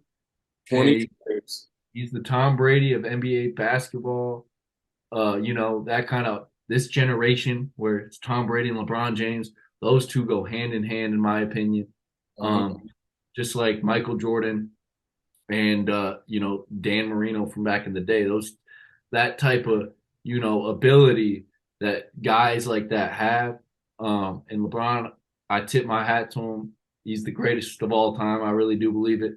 And that's a lot coming from a guy like me because uh, another guy like Westbrook, you've heard me for years give flack to. But you know what they say? The people with the most haters sometimes are doing the biggest things out there. So Yeah, man. Yeah, he became LeBron. LeBron is just doing it, man. One thing that I admire about him and the reason why he's my favorite player and has been for a long time is his consistency, man. If you talk to any former teammates of his or current teammates and coaches he has, they're gonna say that the way that he take care of his body, the way that he shows up to work each and every day, um, is just so amazing. Like they noticed that first about him. And the way that his also speaking on consistency outside of the way that he trains his body is the way that the way he plays. You know what I'm saying? You talk about LeBron James, you're easily gonna get what 20 at least 23 points from him on any given night. At least 20. I'll even take that up to 25 points, 7 rebounds, 7 assists, I believe is his career average, right? You talk about a guy who came out of high school, right? A lot of they were calling this dude before he even played it one game in the NBA, the phenom, the chosen one. So we talk about pressure. We talk about pressure put on a teenager, like big shoes to fill, and he filled them up, man, since day one. And I just admire that about him, his consistency and how he plays and how he performs under pressure.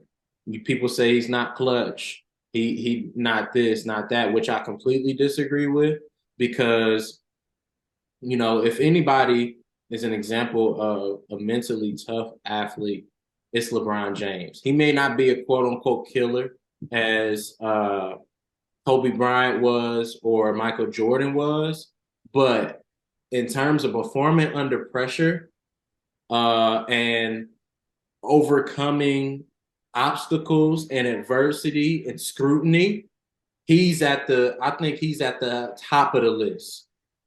Because think about the pressure it is. Like I mentioned earlier, everybody's expecting you to be this phenom out of high school, and your first NBA game is televised. And he performed actually pretty well that game. mm-hmm. Think about the pressure of in the 2011 NBA Finals when he had his worst performance ever.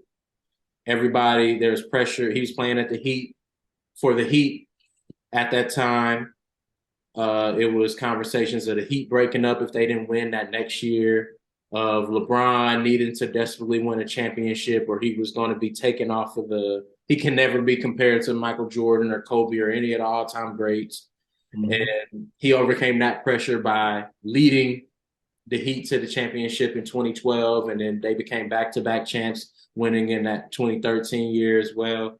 I can go on and on about Brian. I'm sure this isn't the last time that we'll talk about him, but him breaking this scoring record for me, it definitely was special to one see him do it, um, and then for his family and everybody being there and then reflecting on his career, on how much he's been through as a player and how amazing of an athlete he is. So I definitely was inspired by it, especially considering his consistency throughout his career and how he's overcome pressure. And yeah, man, it was great to see. Hell, that game was pressure. Shoot, there was celebrities in attendance, all coming. He had 38 points to score to pass the record that game. And 38 points doesn't come, necessarily easy, for people. He could have done it that game or the game after that, but a lot of people came and was expecting him to get it that night, and he did it. He did it with a fadeaway shot, and with Kareem in the house, and they were able to embrace each other after the game. So I didn't mean to be long winded there. Obviously, that's my favorite player. I have a lot of stuff to say about him. But from the reason why we're talking about this from a mental health and a mental performance perspective, LeBron is one of the most consistent athletes that you'll ever see. And when you considering performing under pressure, I believe he's the best, but definitely when you're talking about athletes, no matter what sport you play, LeBron has to be on your top five list of athletes who perform the best under pressure, in my opinion. You said it so well, and there's only a few things I want to add to that because um, I love that you said it. Like, man, scrutiny that he took from the moment he entered high school, even like just insane, and like the amount of attention, like you can only imagine. I mean, we were that age once, and you can only try to put yourselves in those shoes.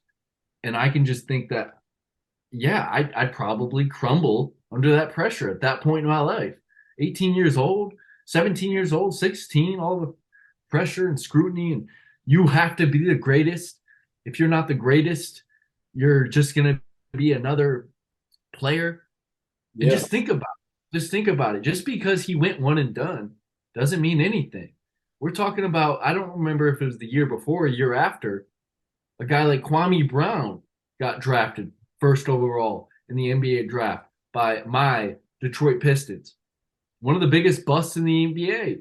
It doesn't mean just because you get picked first overall in a draft out of high school doesn't mean you're going to be the best player, let alone even be able to play. Kwame Brown fizzled out quick, but uh, besides Kwame Brown, look at a guy like Tyson Chandler, out of high school, first round, first pick, out of high school, phenom. Thinking people are like, "Wow, this is a freak." He put together a nice career. Not LeBron James's career, not even close. Look at Shaq, one and done. Incredible. We're talking about top 10, top 15 player all time. So some people put him top five. most Not dominant. LeBron. Not LeBron James. Yeah, LeBron James literally ticked every single box down the line, one by one. Besides maybe losing the championships, but even then, he's still won more than he's lost, right? He's been to seven, he's won four of them. I mean, and he's got a chance to win some more. been, I think he's been to 10 finals. I'm sorry, 10 finals. So what is he? And so he's lost more than he's won. If Yeah. he's been to 10 finals, because he has four wins, right? He has four. Yep, he has four wins. So he's So six four. losses, but still, if you've been to 10 finals, you've been to five finals and lost them all. Look at Dan Marino. He Mm, went to three Super Bowls in a row. I'm sorry, not Dan Marino. Uh, uh, uh, but Dan Marino is a good example. One of the best quarterbacks of all time, could never win the Super Bowl.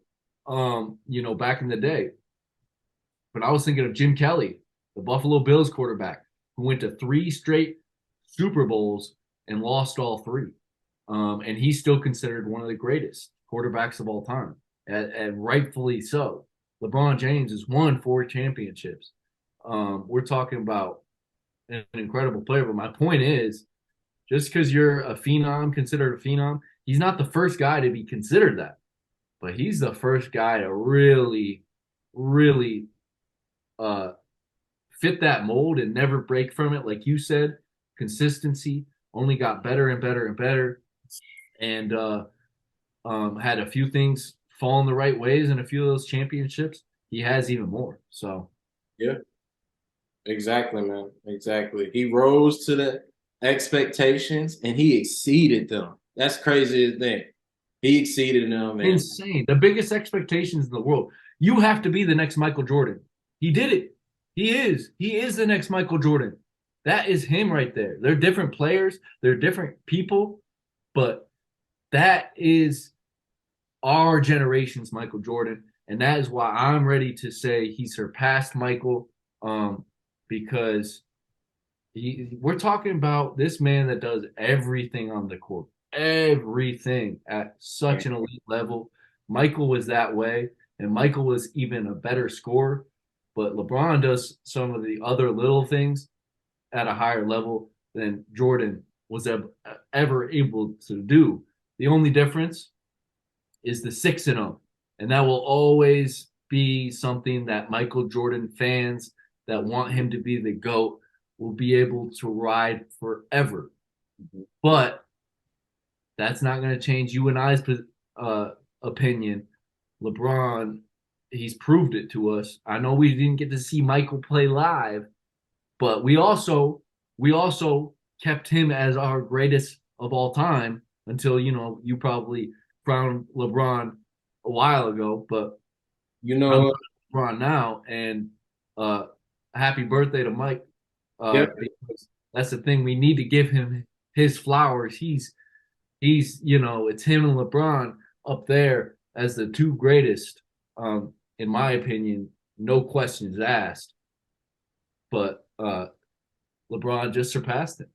But happy birthday to Mike, and I think Mike, he probably he's always gonna think he's the greatest ever, obviously, as he should. Just like this guy thinks he's the greatest ever. Um, and so did Lindstrom over here. This guy thought, championship winners. That's how you do it. Tom Izzo, you got mindsets that are so important, and LeBron is a testament. Sure, he's not perfect. Sure, there's times where I'm annoyed that he wasted his energy doing something when he's got an overtime to prepare for, but that don't matter. Like, even with those flaws, he's still the greatest. Yeah, He's still, I agree. Obviously, in my opinion, I believe that he is the greatest of all time. But I do always consider what Michael Jordan has done. And I believe in order for me to officially shut down everyone's argument, I think Brian needs another championship. And I think I can shut down other people's arguments is because he's 38. If he wins it this year, he'll be a 38-year-old playing at still a high level and who has just became the NBA's all-time leading scorer in history. I think in this championship will give him five rings. So I think even though 6 is still more than 5, I think considering everything else, considering how much the expectations that were placed on LeBron, his consistency over the course of a 20-year career, I think I could make the argument that he was better than Michael Jordan. But right now, it's still pretty difficult because of all Michael has done. And yep, as you mentioned, G, today is February 17th. Happy birthday, Michael Jordan. And I guess we can end it off talking about, what inspiration we drew from him. Because, man, I never seen him play, but, bro, watching his highlights, watching The Last Dance, the shoes, the just the brand of Michael Jordan is just so incredible, man. And do you want to start it off talking about, what Michael Jordan means to you? man, yeah, no, it's cool that we get to talk about Michael. Like you said, even though we didn't get to see him live, we get to go back and cherish all his highlights, documentaries. I know we both watched the Last Dance. Who Yep. hasn't? Just I just can't respect someone enough for the kind of player he was on a court. If there's one thing I'll give Michael, he's, I think, the greatest probably competitor of all time, at least in basketball, at least in that sport. I think he is, and Kobe's up there too, and guys like that. Um, but and I do want to say, speaking of what you said earlier, um, if it was all about rings when it came to being the greatest of all time, then it would be Bill Russell, R.I.P. Oh yeah. Um, Yeah, but we don't, and he is in conversations as the GOAT, but no one's putting him there, even though he's got that, except for maybe what, like maybe Stephen A. Smith. I feel like there's someone out there that has said Bill Russell, but no one else does because they knew Michael was that guy. And then LeBron, to me, has shown that he's that guy now. But anyway, uh, Michael, huge inspiration. I started watching his highlights, at a young age. Whether they were, I was fascinated just to see, oh, what did he do at Carolina? I want to see what he did in college because this guy is interesting. He's considered the GOAT. I want to go back to what it was like for him at the beginning of his college career. And he was the baller, but not even close to what he became. He turned into the player he was through hard work, like LeBron, Kobe Bryant, every great athlete does. Hard work and the mindset to never, waver from that routine too.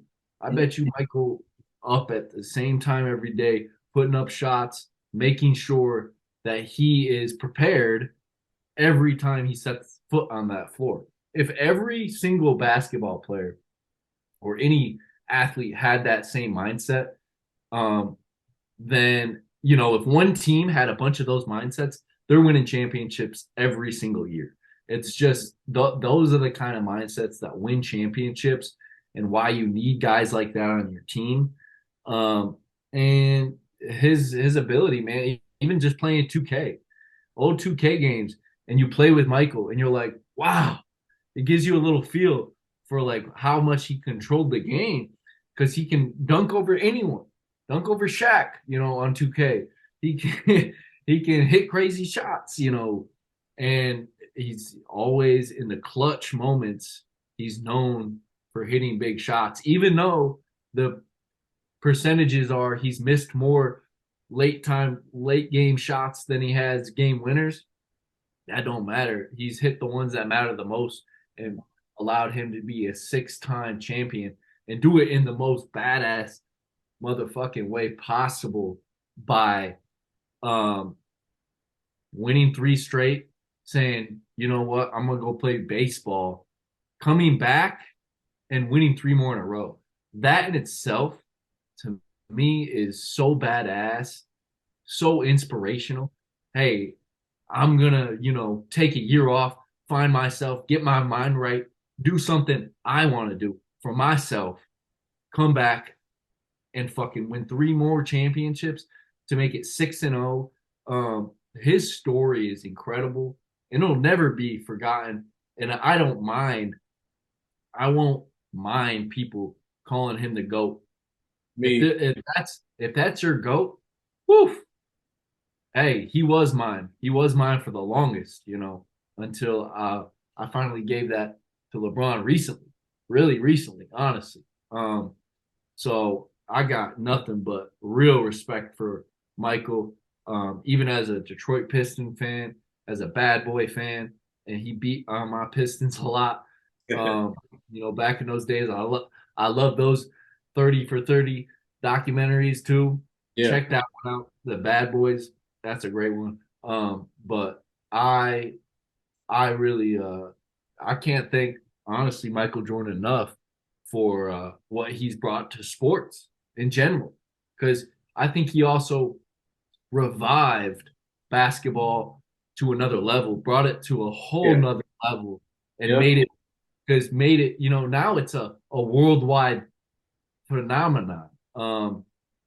If it wasn't for Michael, I think the game would be slightly further behind than it is now.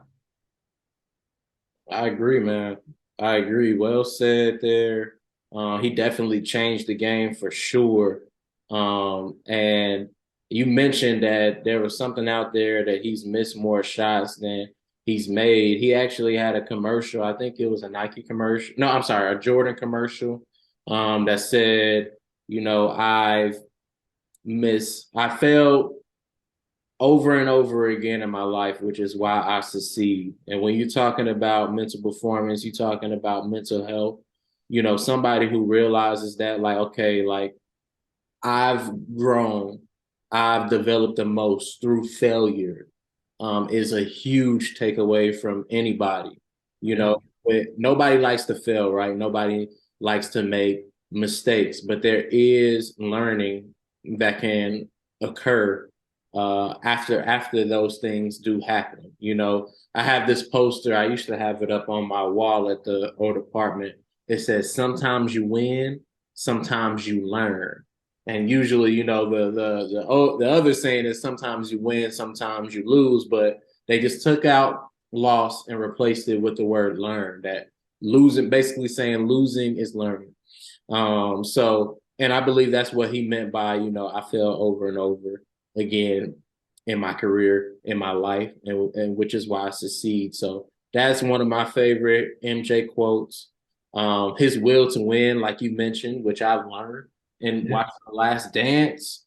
Oh Hmm. man, like even though I didn't see him play, like what was on full display during that documentary while we were all shut down, while the world was shut down, and it aired on ESPN, I believe, wherever it aired on. What you saw was his will to win, and you know that he got that famous quote where he's sitting in the chair and he's talking about his interactions with players, and you're like, I took that personally. You know, after they said or did something he didn't like, um, they really just wanted to not only beat you, but just like you're going to think about it, you know, at nighttime. And oh, just Yeah, you talking about it gets me riled up. pumped. Like, yes. You know what I'm saying? Like so much. He's just so inspiring, man. I would have loved to see him play, and it's the confidence that he displays. You know, how he carries himself. It was contagious. He has swagger. The earring, the one earring, the hoop earring in his left ear. You know, the way that he chewed his gum. You know, is what kids want to be like. I want to be like Mike. You know that the sticking the tongue out on dunks, like his confidence, you know, the way he responded to failure, his will to win is why I always will admire Michael Jordan. Even though LeBron is my favorite, I love me some MJ. Happy 60th birthday, Michael freaking Jordan. And there is some before we wrap up, because this is amazing, but there's some science based backing that quote. You win some and you learn some. Andrew Huberman, the guy that I respect, Stanford professor. He's done studies. He's looked at other studies from other scientists. The more you fail, the better you get. Mm, That's just the truth. You have to fail. And if you fail over and over and over again, that will make you that much better. And that's why the best free throw shooters in the world, Steph Curry, he didn't just wake up a great shooter. He crafted that and he works on that daily, and fails, I'm sure, daily. He's missing shots. It's impossible to hit all of your shots. So even Steph, the greatest shooter of all time, he's going to go down. Yeah, he's a GOAT within himself as a shooter. Even he can find failures with each day that he can grow and learn from because he's not making 100% of his shots. right. And but he's working his way to that. He wants to be 100% free throw shooter. He wants to hit every single long distance three he makes. And he'll never achieve that, but he will keep progressing just like MJ, just like LeBron, you know, keep progressing because those mindsets are different when you're the greatest at something. So Yeah. it's interesting, man. It's Yeah. interesting. You definitely have to fail. And those people, like you said, use that as strong motivation to prove others, themselves, their family, whoever, wrong. And I want to use that in my own life to become as successful as I can. So Same here, man. And we be like I said, these people on these stages, these entertainers, these athletes, like they're just an example of of us, of what we go through every day, what we deal with every single day. And that's why I don't understand people who, you know, really get on these athletes and entertainers for their failures and shortcomings because we have them in our day to day. And what I can take away from what you just said is And what I want to challenge everyone who's watching this to do is, whatever you just recently made a mistake at or anything that you failed at, especially as it relates to something you care about, learn from the situation and keep going. Don't worry about what somebody else thinks about your failure. Don't even view yourself as a failure. Just learn from what Yeah, what you went through and bounce back, man. That's life. That's how you yeah, that's where you succeed at, like Michael Jordan said, learning from those failures. because that's a key right there. You might feel like a loser losing a bunch, but it takes that special mindset to take those losses and not give up because it's so easy to give up. But if you find a special mindset like that, or even half of the mindset Michael Jordan has, you can be so successful because it takes that, hey, I failed. I Mm-hmm. don't feel great. And that's that feeling that you need in your gut to be like, but I ain't no loser. I ain't no failure. I'm gonna persevere and be better. And I know I think this was easily our best podcast yet because we covered a lot of good things, man. We covered a lot of stuff. So again, happy 60th birthday, Mike. We wanted to give him his flowers because he's definitely inspired us. Last thing that I'm gonna say, G, I see that you got that Michigan State ball right there, man. And just sending out prayers, condolences to everybody from that Michigan State mass shooting that happened. Everybody take care of yourselves. If you have, That's it, something I completely forgot about that, that we need to talk about that on this. And I'm glad you brought that up because that is so true. Clearly, clearly, there's still a lot of change that needs to happen in our world, and especially mental health. Because I do believe the more people get a hold of their mental health, the less those kinds of tragedies happen. And yeah, man, people died, sad, sad stuff. People lost their young, aspiring college student, you know, family members, and it's really, really sad that. And I'm glad you brought it up because that's something we needed to at least touch on. So take care of that mental health, like you said, because stuff like that doesn't need to happen in this world. It really don't, but it happens far too often because people neglect themselves. yeah. Well said. We're praying for you, Michigan State, Michigan strong.